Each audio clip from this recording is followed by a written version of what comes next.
আপনি কি এই লঞ্চের রে?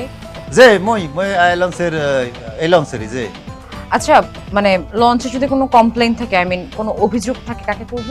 ও বা অভিযোগ বস তো আপনার সামনে খাড়াই দিছে মুখে বলবেন মোর নাম হইলো বাতেন মই এই লঞ্চের সুপারভাইজার কি ধরনের অভিযোগ ঢাইলে দেন আমি অভিযোগ বক্সে আপনি কমপ্লেইন বক্স, আপনি সুপারভাইজার। যে প্রায় ধরেন 12 বছর ধরে এই পেশায় নিজের নিষ্ঠা এবং আস্থার সাথে কাজ করে দিয়ে চলছি যাত্রী সেবায়।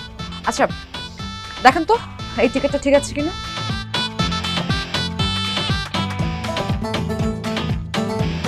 হ্যাঁ ঠিকই তো আছে নাম্বার এটা আপনারই তো ক্যাবিন। ঠিক নাই। কা ঠিক থাকবে না কা কেবিনের পাশের ওয়াশরুমটা যে নষ্ট এটা কি টিকেটে লেখা আছে? লেখা উচিত ছিল না? ওয়াশরুম নষ্ট? আপনার কেডাই বলছো ওয়াশরুম নষ্ট? আপনার কি মনে হয় আমি কি ফাইজলামি করছি? আমি না দেখে আপনাকে এসে মিথ্যে বলবো?